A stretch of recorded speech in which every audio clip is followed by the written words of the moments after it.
Chapter 29. Leo. Leo kept looking back. He half expected to see those nasty sun dragons toting a flying chariot with a screaming, magical saleswoman throwing potions, but nothing followed them. He steered the dragon toward the southwest. Eventually, the smoke from the burning department store faded in the distance, but Leo didn't relax until the suburbs of Chicago gave way to snowy fields and the sun began to set. Good job, Festus. He patted the dragon's metal hide. You did awesome. The dragon shuddered. Gears popped and clicked in his neck. Leo frowned. He didn't like those noises. If the control disc was failing again... No. Hopefully it was something minor. Something he could fix. I'll give you a tune-up next time we land, Leo promised. You've earned some motor oil and Tabasco sauce. Festus whirled his teeth, but even that sounded weak. He flew at a steady pace, his great wings angling to catch the wind, but he was carrying a heavy load. 2 cages in his claws, plus 3 people on his back. The more Leo thought about it, the more worried he got. Even metal dragons had limits. Leo. Piper patted his shoulder. You feeling okay? Yeah, not bad for a brainwashed zombie. He hoped he didn't look as embarrassed as he felt. Thanks for saving us back there, Beauty Queen. If you hadn't talked me out of that spell... Don't worry about it, Piper said. But Leo worried a lot. He felt terrible about how easily Medea had set him against his best friend. And those feelings hadn't come from nowhere. His resentment of the way Jason always got the spotlight and didn't really seem to need him. Leo did feel that way sometimes, even if he wasn't proud of it. What bothered him more was the news about his mom. Medea had seen the future down in the underworld. That was how her patron, the woman in the black earthen robes, had come to the machine shop 7 years ago to scare him, ruin his life. That's how his mother had died, because of something Leo might do someday. So, in a weird way, even if his fire powers weren't to blame, Mom's death was still his fault. When they had left Medea in that exploding store, Leo had felt a little too good. He hoped she wouldn't make it out, and would go right back to the fields of punishment, where she belonged. Those feelings didn't make him proud either. And if souls were coming back from the underworld, was it possible Leo's mom could be brought back? He tried to put the idea aside. That was Frankenstein thinking. It wasn't natural. It wasn't right. Medea might have been brought back to life, but she hadn't seemed quite human, with the hissing nails and the glowing head and whatnot. No, Leo's mom had passed on. Thinking any other way would just drive Leo nuts. Still, the thought kept poking at him, like an echo of Medea's voice. We're going to have to put down soon, he warned his friends. Couple more hours, maybe, to make sure Medea's not following us. I don't think Festus can fly much longer than that. Yeah, Piper agreed. Coach Hedge probably wants to get out of his canary cage, too. Question is, where are we going? The Bay Area, Leo guessed. His memories of the department store were fuzzy, but he seemed to remember hearing that. Didn't Medea say something about Oakland? Piper didn't respond for so long, Leo wondered if he'd said something wrong. Piper's dad, Jason put in. Something's happened to your dad, right? He got lured into some kind of trap. Piper let out a shaky breath. Look, Medea said you would both die in the Bay Area.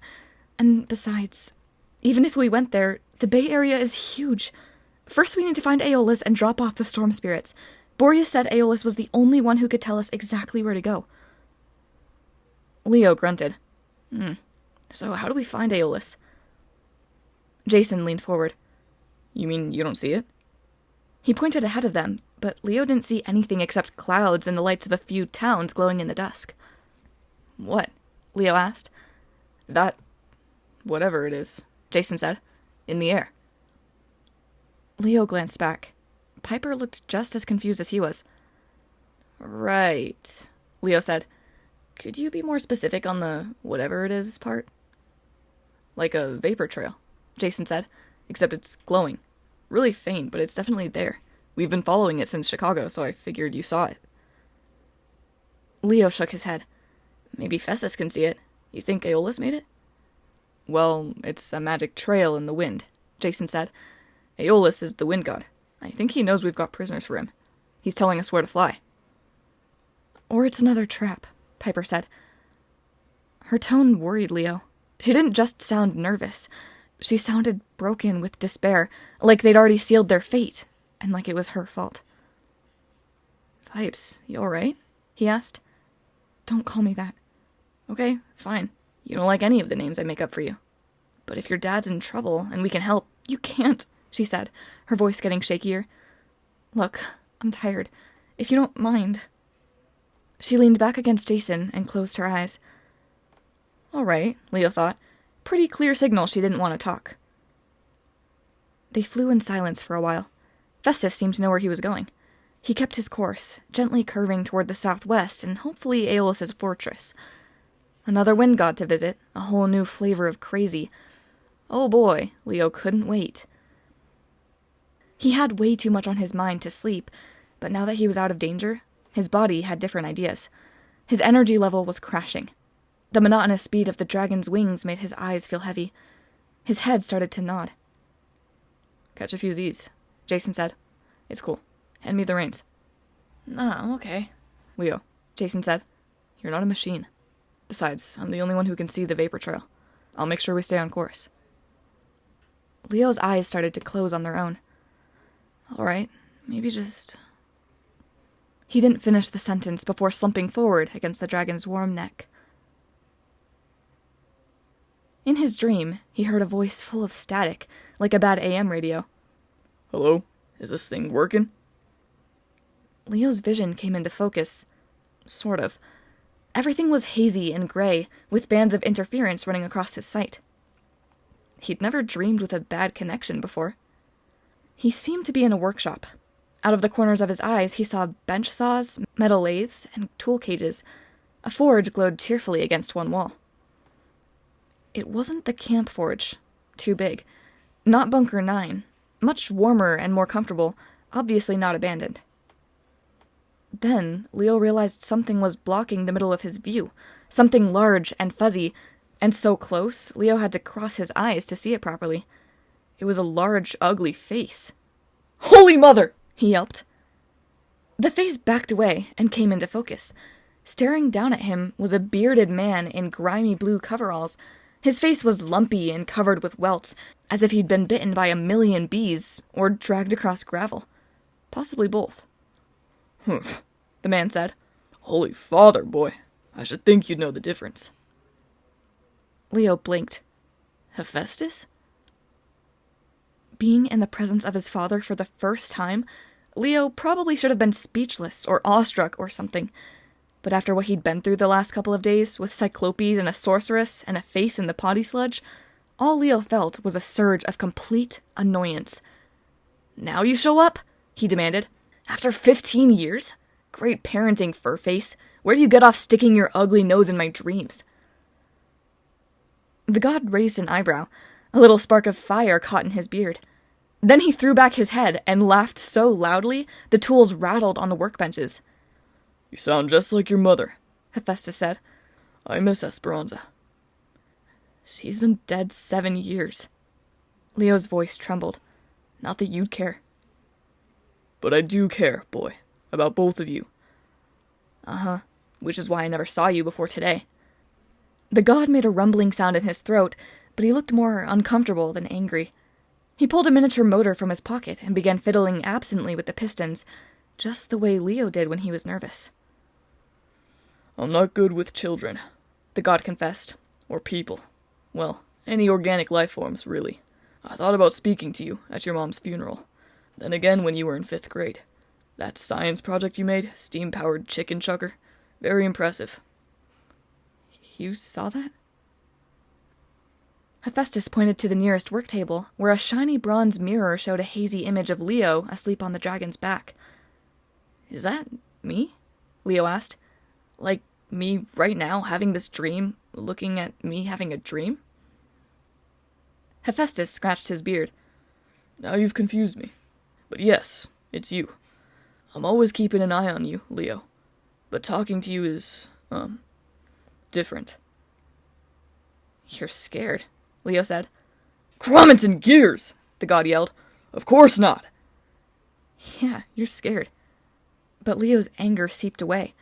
He'd spent years thinking about what he'd say to his dad if they ever met, how Leo would chew him out for being a deadbeat. Now, looking at that bronze mirror, Leo thought about his dad watching his progress over the years, even his stupid science experiments. Maybe Hephaestus was still a jerk, but Leo kind of understood where he was coming from.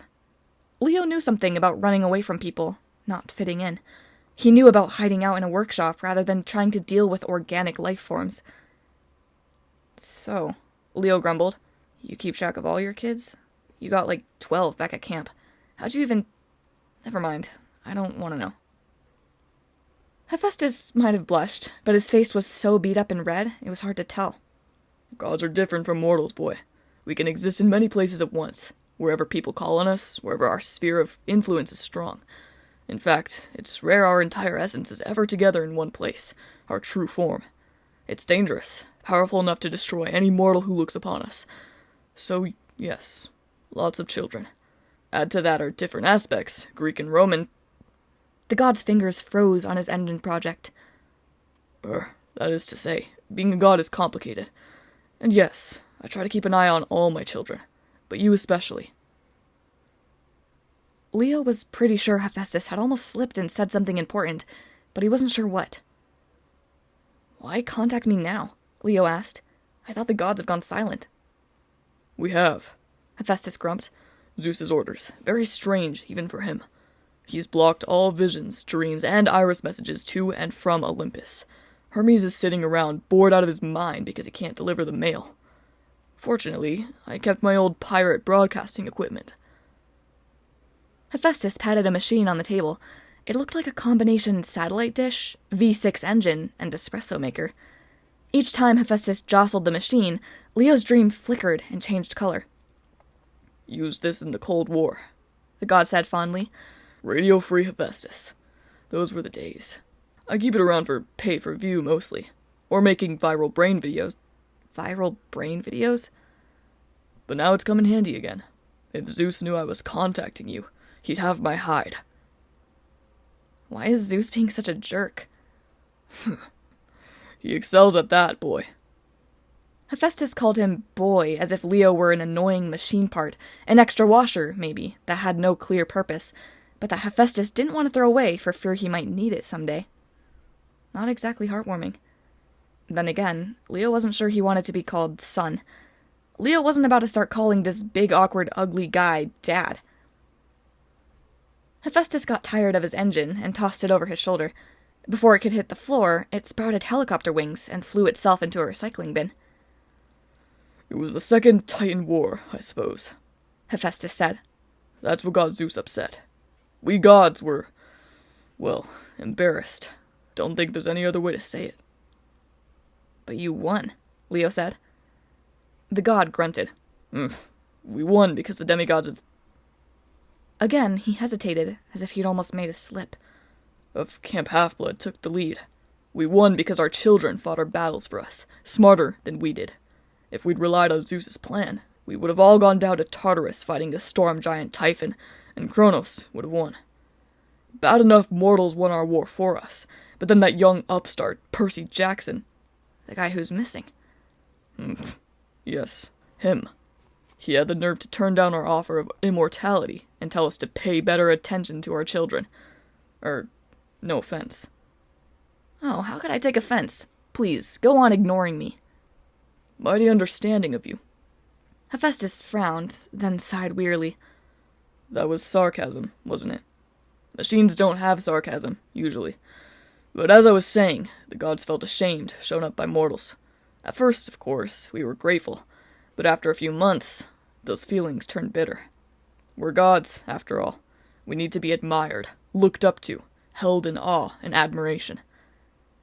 Even if you're wrong? Especially then. And to have Jackson refuse our gift, as if being mortal were somehow better than being a god? Well, that stuck in Zeus's craw. He decided it was high time we got back to traditional values. Gods were to be respected. Our children were to be seen and not visited. Olympus was closed. At least, that was part of his reasoning. And, of course, we started hearing of bad things stirring under the earth. The giants, you mean? monsters reforming instantly, the dead rising again, little stuff like that. Aye, boy. Hephaestus turned a knob on his pirate broadcasting machine. Leo's dream sharpened to full color, but the god's face was such a riot of red welts and yellow and black bruises, Leo wished it would go back to black and white. Zeus thinks he can reverse the tide, the god said. Lull the earth back to sleep as long as we stay quiet. None of us really believes that. And I don't mind saying, we're in no shape to fight another war. We barely survived the Titans. If we're repeating the old pattern, what comes next is even worse. The giants, Leo said. Hera said demigods and gods had to join forces to defeat them. Is that true? I hate to agree with my mother about anything, but yes, those giants are tough to kill, boy. They're a different breed. Breed? You make them sound like racehorses. Ha! The god said. More like war dogs. Back in the beginning, you see, everything in creation came from the same parents, Gaia and Uranos, earth and sky. They had their different batches of children, your Titans, your Elder Cyclopes, and so forth. Then Kronos, the head Titan. Well, you've probably heard how he chopped up his father Uranos with a scythe and took over the world. Then we gods came along, children of the Titans, and defeated them. But that wasn't the end of it. The earth bore a new batch of children, except they were sired by Tartarus, the spirit of the eternal abyss, the darkest, most evil place in the underworld. Those children, the giants, were bred for one purpose: revenge on us for the fall of the Titans. They rose up to destroy Olympus, and they came awfully close. Hephaestus's beard began to smolder. He absently swatted out the flames. What my blasted mother Hera is doing now. She's a meddling fool playing a dangerous game, but she's right about one thing. You demigods have to unite. That's the only way to open Zeus's eyes, convince the Olympians they must accept your help, and that's the only way to defeat what's coming. You're a big part of that, Leo. The god's gaze seemed far away. Leo wondered if he really could split himself into different parts. Where else was he right now? Maybe his Greek side was fixing a car or going on a date, while his Roman side was watching a ball game and ordering pizza. Leo tried to imagine what it would feel like to have multiple personalities. He hoped it wasn't hereditary. "Why me?" he asked, and as soon as he said it, more questions flooded out. "Why claim me now? Why not when I was 13, like you're supposed to? Or you could have claimed me at 7, before my mom died. Why didn't you find me earlier? Why didn't you warn me about this?" Leo's hand burst into flames. Hephaestus regarded him sadly. Hardest part, boy. Letting my children walk their own paths. Interfering doesn't work. The fates make sure of that. As for the claiming, you were a special case, boy. The timing had to be right. I can't explain it much more, but... Leo's dream went fuzzy. Just for a moment, it turned into a rerun of Wheel of Fortune. Then Hephaestus came back into focus. Blast, he said. I can't talk much longer. Zeus is sensing an illegal dream.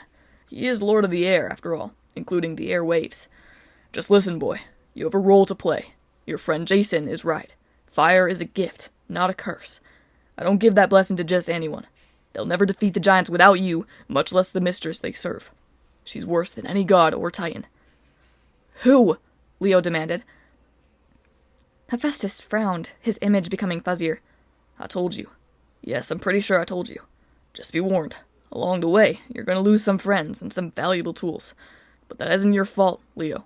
Nothing lasts forever, not even the best machines. And everything can be reused. What do you mean? I don't like the sound of that.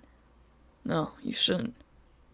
Hephaestus's image was barely visible now, just a blob in the static. Just watch out for...